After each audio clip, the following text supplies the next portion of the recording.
د میشتو سره چې دلته سره جمع شوي د دغه هدف صرف د خرمامات په لاش باندې عشق تیاول نه دي د هغه د کرانې سره صرف هم راضي کړل نه دي دغه د بکاخل د پورا امن غوړي بکاخل خورا ډیره پورا مندو دلته د شمالي وزیرستان نه د بانی نه د مختلف علاقې نه خلک د کاروبار د پورا درېمي د چکر د پورا درېمي خو یو منظم سازش شری لای دلته د دغه خلک نه امن اخلي چې امن در نه اخلي د تونه یې کاروبار وخیست د تونه یې چې څومره تعلیمي ادارې دي آی خراب کړي دغه مارکیټینه کې بیا د کندورون نه وي دلته خاموشي وي لکه مخکې چې وه خو میش په یو صورت امن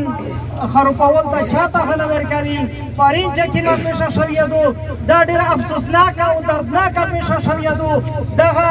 کې خالي دغه یو کس نه دی شهید شوی دغه کې داسې کسان خالي نه دي زخمي شوي دغه د بکاخل په ناموس شوې ده د بکاخل په تجارت شوې ده د بکاخل په تشخص شوې ده د بکاخل په منډۍ شوې ده خو میش په خپل تشخص په خپل شناخت په خپل امن باندې چاته مکان نه ورکوي هغه چې څوک غوي سپینه خبره وکړي پرینوال دا بات شوي دي چې دلته دماکه وشوه میش دغه سخته خندنه کې ډېر بات شوي دي کني دماکه معلومیږي نه یو پری پلان ګیم معلومیږي ځکه چې دماکې نوعیت بل قسم وي بیا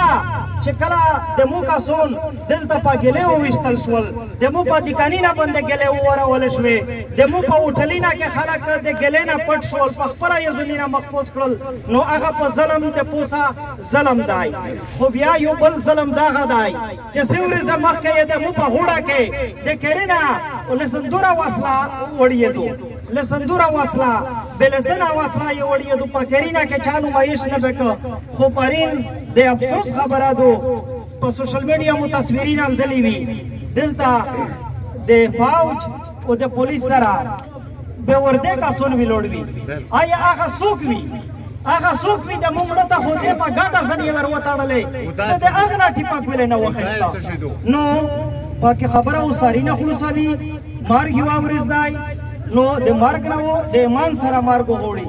د عزت سره مرګ وغوړي چې په خپله خوره څوک نانګ نه کو هغه بېخي نانګېلای نشي کېدای په ځون باندې خوار څوک نانګ کو په ځون باندې خو مثال چې هغه ځناور دي هغه د خپلو بچیانو سره مینه کو میشتو څه په کوم نانګ کې بل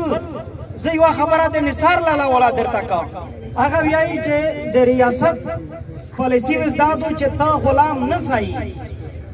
ته ایجنټ سایي نو زه د توسې مشرونه نه خاص کر د ځوانونو نه درخواست کوم چې غلامي متبره وګڼئ غلام سړی د ازادۍ کوشش کوي غلام سړی ته دا احساس وي چې زه غلام یم مو ته ازادي پچار دو خو ایجنټ خوره خرڅوي کوم خرڅوي وطن خرڅوي هر څه خرڅوي عزت خرڅوي د ایجنټې نه بیخي فکر کړل پچار دي دا څو کنه تو بل زه دلته پولیس ویلوړ دی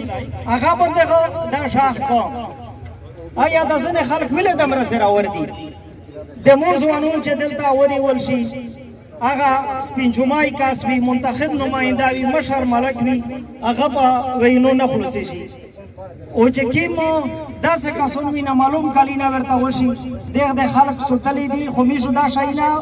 باقاعده په ګوته کوي او میشو باقاعده د بکاخل تحفظ مومنټ په نوم باندې د دغه مشرونه د دغه ځوانونو په ملاتړ باندې تحریک شری کوي چې پاکه د شاول کې چې کوم جوتایر سره شوی دی د هغه پیرو غوړي دلته چې په کوم پمزکه کې ما کمزار نه شوی دو هغه ازودي وغوړي او د بکاخل د منډۍ کاروبار د امن سره تړلی دی میش په هر صورت امن غوړي امن ته که د میش د سارې ضرورت وي نو میش خپل سارې نه تیریږي